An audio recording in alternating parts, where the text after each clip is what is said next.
In this video, Nick Fuentes talks about the growing pressure on the Trump administration to finally acknowledge that Israel has nuclear weapons after a group of House Democrats reportedly pushed for more transparency. Nick argues that Republicans who claim to be America first are increasingly putting foreign interests ahead of American ones, while even some Democrats are starting to question the U.S.-Israel relationship more openly. He also connects the issue to the broader tensions with Iran, foreign policy in the Middle East, and the direction of the Republican Party under Trump. I am going to let my commentary for the end of the video. Let's get into it. This was in the Washington Post today. A group of 20 Democrats in the House of Representatives have written a letter to the White House demanding that this Trump administration disclose that Israel maintains a nuclear arsenal. And this is a huge deal. For those that don't know, Israel is a nuclear-armed country. I think everybody knows this at this point. There's only about a dozen nuclear-armed countries in the world, and you probably know them.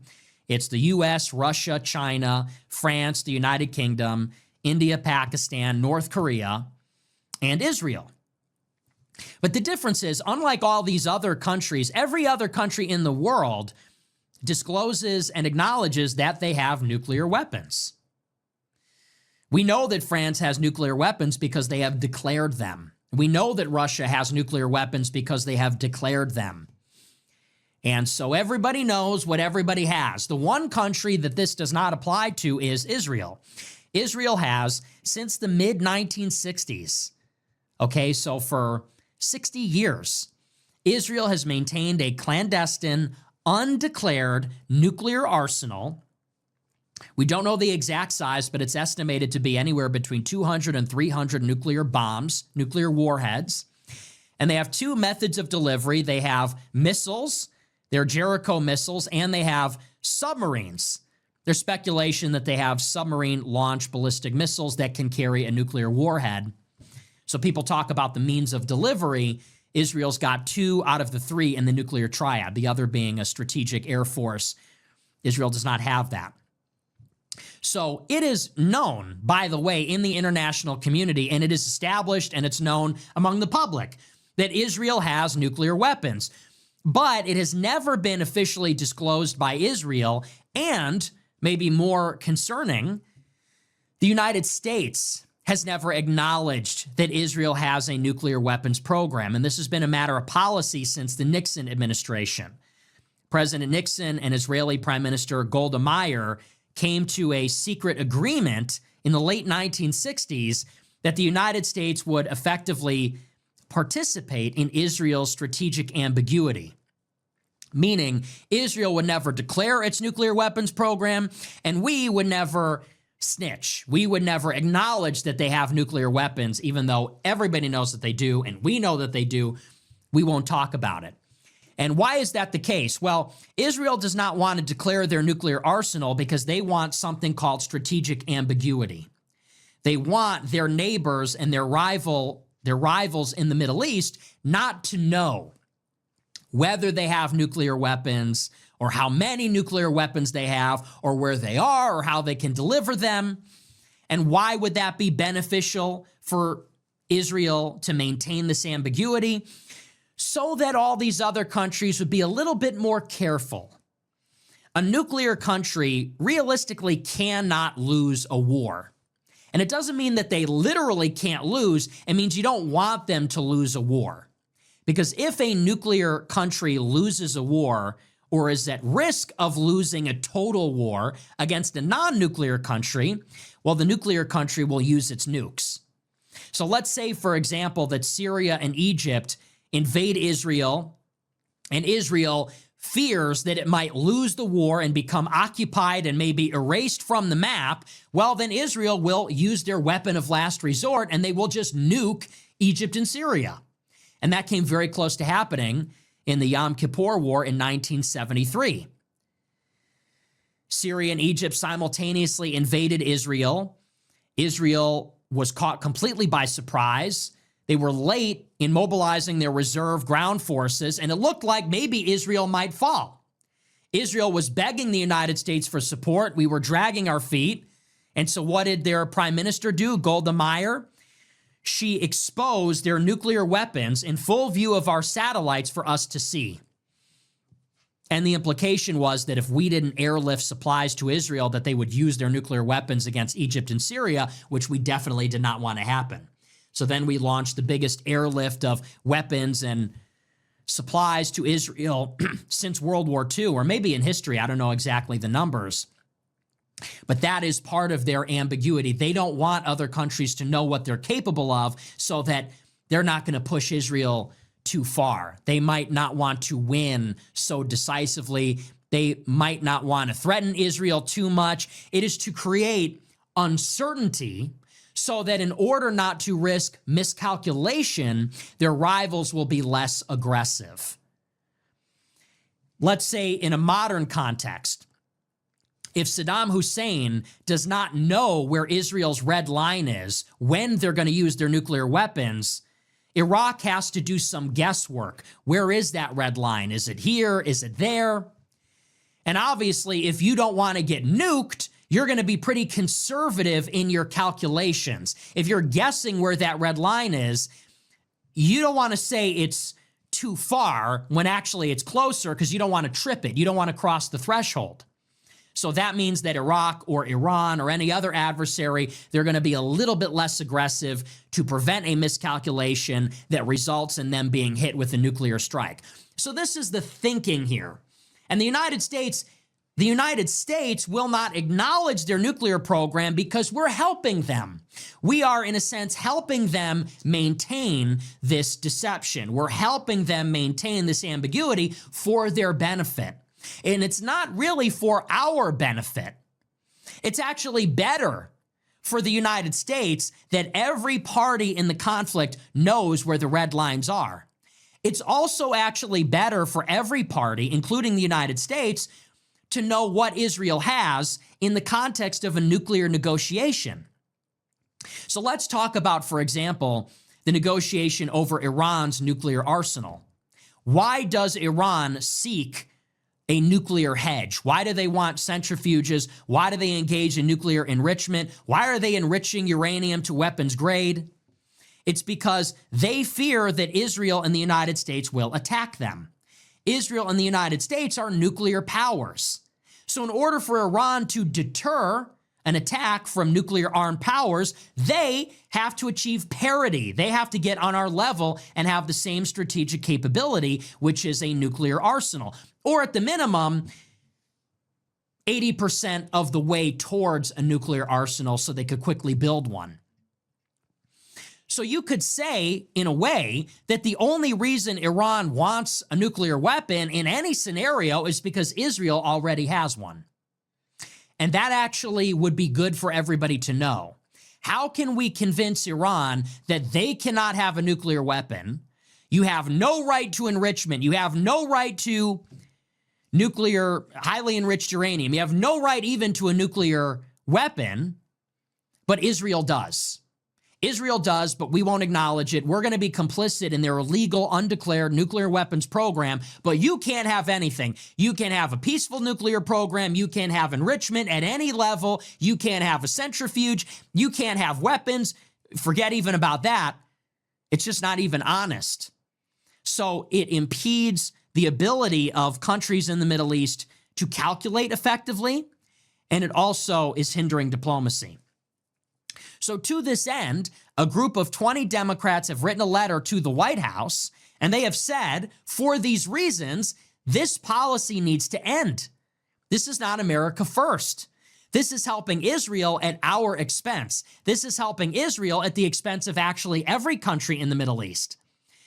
We're not being honest with Saudi Arabia and the UAE and Iran. Therefore, it's hindering diplomacy. It's also increasing the risk of some miscalculation that could result in a nuclear war that gets Americans killed.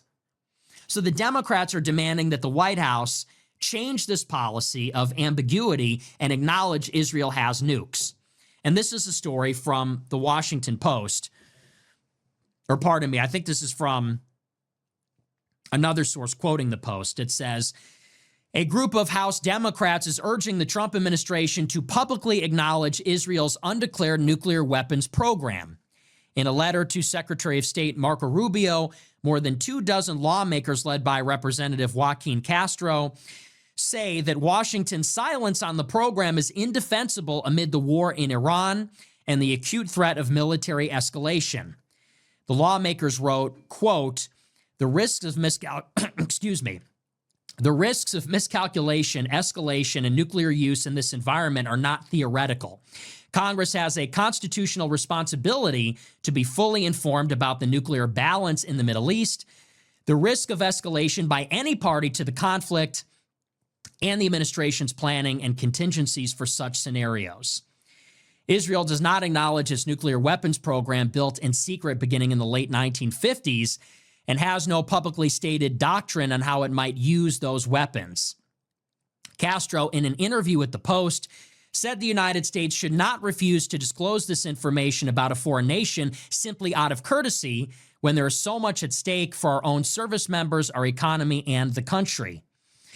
He said U.S. officials speak candidly about the nuclear weapons programs of the United Kingdom, France, India, Pakistan, Russia, North Korea, and China, and Israel should be no different. Last month, a record 40 Senate Democrats voted to block weapons transfers to Israel. According to Pew Research Center, 80% of Democrats now view Israel unfavorably, up from 53% in 2022. Think of that. 80% of Democrats view Israel unfavorably. They shut down weapons transfers to Israel. They vote against foreign aid to Israel. They want to block technology sharing with Israel. And now they want us to disclose Israel's nuclear weapons program. Shapiro says many, perhaps most Democrats, this is an analyst, at this point want to see fundamental changes in the U.S.-Israeli relationship. The first change that these Democrats want to see is for the U.S. to hold Israel to the same standards as other countries on issues such as nuclear weapons. Now, once again, you hate to say it, but this is the America First policy, and it's coming from the Democrats. And by the way, this is the key that unlocks the entire dilemma in the Middle East. What exactly is the root of this current conflict? All of the current conflicts in Lebanon, in Gaza, in Yemen, in Iran. The root of this conflict really is Israel's undeclared nuclear arsenal. Israel has a stockpile of nuclear weapons that they will not acknowledge exists. At the same time, Israel is prosecuting a proxy war against Iran and all of its allies, against Hezbollah, against the Assad regime at one time, against Hamas, against the Houthis, and against Iran. Israel is in Iran doing cyber attacks, industrial sabotage, high-level assassinations. And as of last year, with the United States carrying out an all-out air campaign, a naval campaign. And Iran has no means or ability to defend itself. Why? Because Iran does not have a nuclear capability and Israel does. And that's really the root of the problem. Iran understands that Israel wants regime change in Iran. Israel ultimately seeks to totally dominate the Middle East. And so that means that every country is going to be subordinated to Israel or will be destroyed. And Iran is a big nation. 90 million people, huge territory, huge middle class, huge economy supported by natural energy resources. And so Iran is a natural rival of Israel, is never going to submit to Israel. And so Israel has to destroy Iran. And Israel is perfectly capable of doing this because Israel has weapons of mass destruction and Iran doesn't.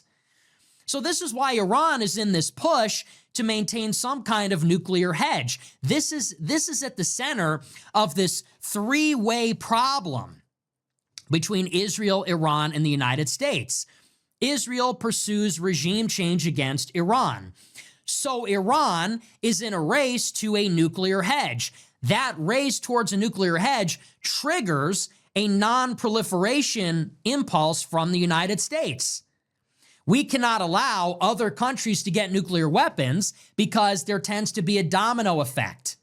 Israel gets nukes, so all their neighbors want them. Syria wants them. Iraq wants them. Libya wants them. So we have to destroy all those countries. Iran wants them. What happens if Iran gets a nuclear weapon? Well, then Saudi Arabia is going to want a nuclear weapon because they're in a proxy war with Iran. And then the Emirates is going to want a nuclear weapon. And what happens then when there's 4 nuclear countries in the Middle East? Then you got Israel, Iran, Saudi Arabia, the UAE. And then other countries are going to want nuclear weapons. Maybe Turkey will want nuclear weapons. Maybe then Ethiopia, Egypt will want nuclear weapons. This is how this goes out of control. And the more nations have nuclear weapons, one, we are at a disadvantage then strategically against every other country that has them. But also, there's a greater risk of nuclear terrorism. There's a greater risk of nuclear war. And so that triggers our grand strategy, our geopolitical imperative, which is to suppress the proliferation of weapons of mass destruction. You see? So Israel wants regime change in Iran. So Iran needs a nuclear hedge. Because they're pursuing a nuclear hedge, now we have to intervene to prevent them from getting one. And what does that look like? Well, that is the current diplomacy with Iran. In this conversation between Washington and Tehran, we are telling them, why are we at war with you? Because you cannot have centrifuges. Because centrifuges enrich uranium, and if you're able to enrich uranium, then you can create weapons-grade uranium that can be used as fuel for a nuclear bomb. So that's why you can't have any kind of nuclear program. You can't have any enrichment, any centrifuges. You have to destroy what you have under our supervision. You have to surrender your stockpile of already highly enriched uranium. And that is something that Iran will never do. That is something they will never give up, because the second that they give up their nuclear hedge, they are completely vulnerable to regime change from Israel. And we cannot accept anything less than those things, because as long as Iran has enrichment and as long as Israel is seeking regime change, then on a long enough timeline, Iran is going to acquire a nuclear bomb. And that is something we can never allow, because then again, it triggers this arms race. And then you've got an arms race in the Persian Gulf, and the UAE is next, and Saudi Arabia after that. They're going to get their blueprints from Pakistan. And now the whole Middle East is nuclear armed. This is where we are. So people say, what do we do about Iran? How do we extricate ourselves from the war? Well, Iran is telling us they will not accept a short-term truce. Why is that? Because they know that if we end the war with Iran today, all we are going to do, the United States and Israel, is we're going to build more weapons to attack them. All we're going to do is stabilize the economy. We're going to get gas prices back down. We're going to get through the midterms. We're going to build more missile interceptors. We're going to repair our bases. We're going to repair our carriers. We're going to replenish our armed forces that are deployed there. And then we're going to take another crack at it and invade again, or attack again, which might include an invasion. And Iran is telling us, we are not going to let you off the hook unless we get an agreement on the root causes of the conflict. We don't ever want to fight you again.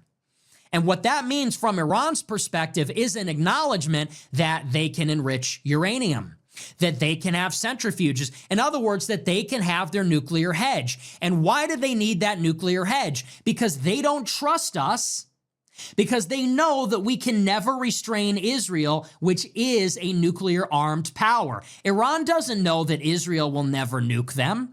Iran doesn't know that Israel will never try regime change, and they will be insulated from any kind of retaliation because they have a nuclear arsenal, which is always their plan B. So how do we get out of our war with Iran? Well, the only way that we can deal honestly and honorably with Iran, how do you get them to give up their right to enrich, their right to have a nuclear program, if we are complicit in Israel's illegal, undeclared nuclear program? We can't. They're never going to trust us. They're never going to deal with us in good faith, and they're never going to build enough rapport that they'll ever agree to concessions that are acceptable to us. So what must be involved in the process is that we actually have to treat Israel and Iran somewhat equally and fairly. We have to restrain Israel. If regime change from Israel is what Iran fears, if a nuclear-armed Israel attacking Iran is what Iran fears, then we have to put Israel in their place. You have to start by acknowledging, yeah, they're a nuclear-armed power. It really isn't fair. How can we expect Iran to give up their enrichment? They don't even have bombs. They don't even have a bomb yet. They don't even have a method of delivery. Iran is not able to miniaturize a nuclear warhead and put it on a ballistic missile. They don't even have a method of delivery yet. They don't have a strategic air force. They don't have submarines that can launch a submarine launch ballistic missile. They don't have miniaturization. Israel has 300 warheads on missiles, on submarines ready to go. How can we tell Iran you can't even have the centrifuges that make the enriched uranium that go into a bomb? They don't even have delivery yet when we are lying about Israel's undeclared program. You can't. So it starts with some honesty where you say, yes, Israel is a nuclear-armed country. They have 300 nuclear warheads pointed at Iran. That is how they're able to engage in all these risky foreign policy decisions that they've been doing for the past 10 years or 20 years. And maybe there needs to be some kind of a reckoning about that. Maybe an agreement from Iran to give up their centrifuges involves restrictions on Israel's nuclear program. Maybe let's start with disclosure. Maybe let's start with some kind of nuclear doctrine. We don't even know how Israel would use their nuclear weapons. Do they have any articulable doctrine on under what conditions or circumstances they would consider using weapons of mass destruction? Because we do. Russia does.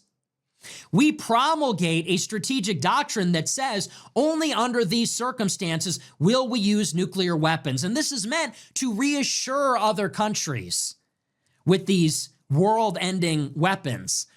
Israel, nobody knows what they have, how many they have, that they have them, and maybe more importantly, we don't even know under what conditions they would use them and how they would use them and against whom. Would they just use them against Iran, or would they use them against the whole world? Would they use them against every nuclear power? We don't know. And under what circumstances? We don't know. That might be a step in the right direction. If we can impose limitations or transparency on Israel's program, maybe then Iran would come to the table. And at the minimum, forget even about that, I think that would make everybody feel a lot safer.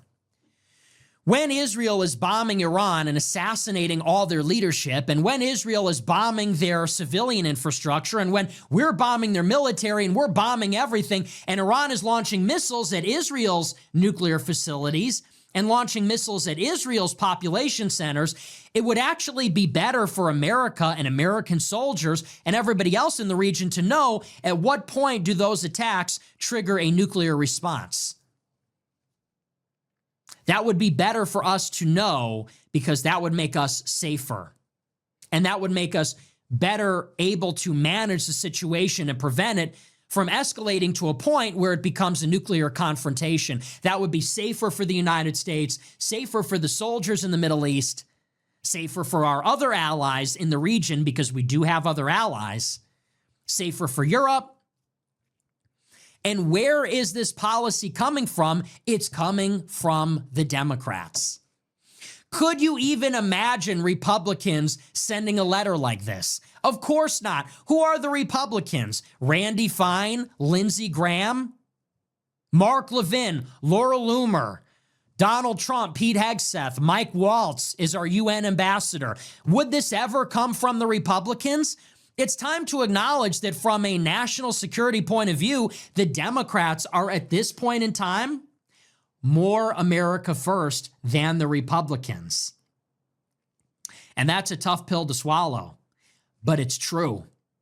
The Republicans have let government officials into the White House who are compromising vital U.S. intelligence and interests with Israel. Our national security advisor, Mike Waltz from Florida, who was chosen by Susie Wiles, he was using an encrypted messaging app to talk to the Prime Minister of Israel. That guy should be in jail. That guy should be under the jail. They didn't even get rid of him. They took him out of that position and they gave him a new job as the UN ambassador. How is that America first? You're literally compromising national security at the highest levels. Mike Waltz was in constant communication with Netanyahu, lobbying on behalf of Israel as the national security advisor to the White House, to the President of the United States. And they didn't even fire him. Dan Bongino, his phone was on Israel time, and he was the deputy director of the FBI. This is who is in our government under the Trump administration. Who are the Republican leadership in Congress? From our side, well, it's Lindsey Graham. It's Randy Fine.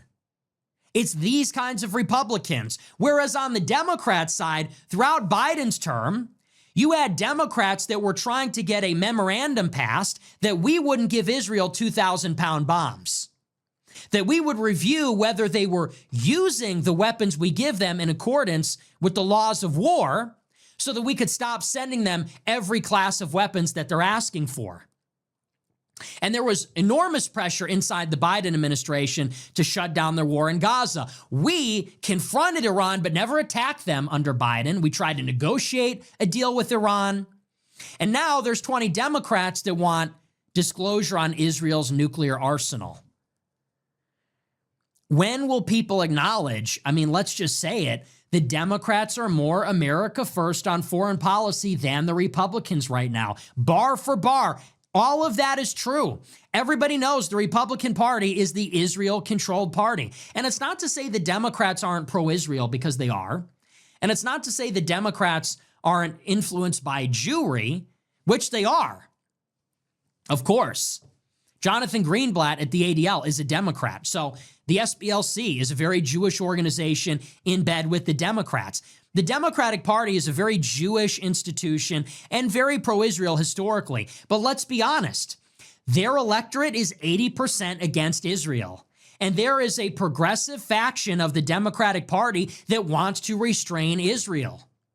And maybe not necessarily always for the right reasons or exactly the same reasons, but it's way more than you can say about the Republicans. And for that, you got to give them credit and say, you know what? Maybe that alone deserves a vote. Because this war in Iran, everything else, it's a really big deal. Think about everything the Republicans have done to this country since they've taken power in 2025. They have blackballed Harvard and Yale and Columbia and UPenn. All the Ivy League universities have been basically shut down by the Department of Education unless they accept a pro-Israel curriculum in their Middle Eastern Studies departments, and unless they shut down all pro-Palestine organizations and protests. And they won't even admit people at Northwestern University unless they undergo some kind of pro-Israel re-education. That is what is happening under Republican rule at the Ivy League and other highly selective schools and universities. The State Department, Department of Homeland Security, they're reviewing 50,000 visas and visa holders, looking at their social media. If you have ever criticized Israel, they're going to revoke your visa or maybe even denaturalize you as a citizen. So now residency and maybe even citizenship in the United States is contingent on whether you support Israel. Homeland Security says you cannot go to the World Cup this summer. Google it. You cannot buy a ticket and attend a World Cup match if on your social media you've been identified as an Israel-critical activist. Okay? Our Department of War is out there in Iran, fighting the Houthis in Yemen. We gave Israel $12 billion in foreign aid last year alone. The State Department reviewed every country that receives foreign aid and put an injunction on it subject to that review, except for Israel. Every other country got their foreign aid paused except for Israel. This is under the Trump government. So if you don't support Israel, you cannot have citizenship. You cannot have residency. You can't go to the World Cup. You can't attend Harvard or Northwestern. We're fighting Israel's wars. We're giving them foreign aid, whereas every other country can't get it. We have a national security advisor that's lobbying on behalf of the Prime Minister of Israel. This is your Republican Party. And that's just a small sampling. There's tons of other examples. There's that Israeli minister who was caught in a sting trying to sexually abuse a minor that the FBI just let him go. Just let him go from Nevada. There are countless examples like this. That's your Republican Party. And that's the antithesis of America First. How anybody could support that is beyond me. You cannot hold your nose and vote for that. You can't overlook that. That's not one issue among others. Well, they're good on some things and bad on other things. They're bad on what? We're going to be some kind of pro-Israel vassal state? Other than that, they're great on everything else. I'm sorry, that's a pretty big one. So once again, the message needs to be, if the Republican Party is not America First, Republicans shouldn't vote for Republicans. I'm going to vote for the party that is putting America first. If Democrats are going to disclose Israel's nuclear program, if they're going to end the war in Iran, if they're going to stop foreign aid or sending 2,000-pound bombs to Israel, force Israel into some kind of agreement with Hamas in Gaza, then I'm going to vote for the Democrats. Absolutely. People say, what about immigration? Honestly, what about immigration?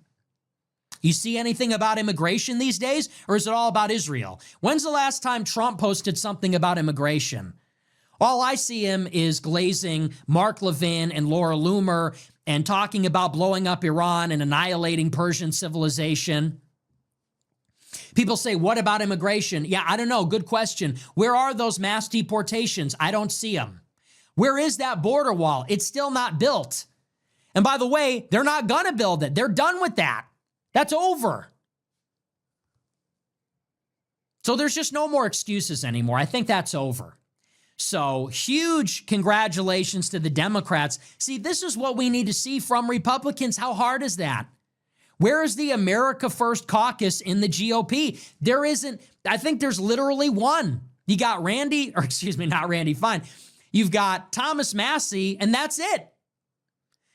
You got 20 Democrats, arguably in the House, that are going to stand up to Israel. You got one Republican. And AIPAC is spending upwards of $10 million, maybe $20 million to try to get rid of them.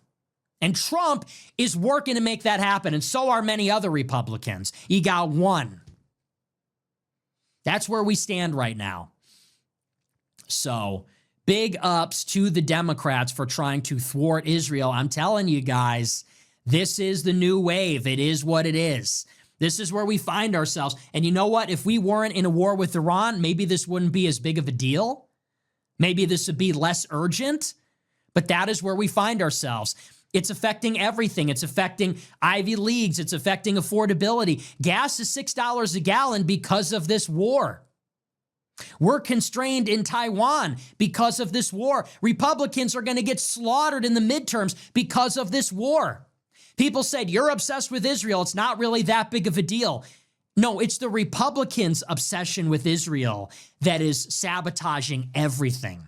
It is their fixation, their obsession, their preoccupation with putting Israel first that is sabotaging every other issue, poisoning the well with everything in the country. Don't tell me that's not true.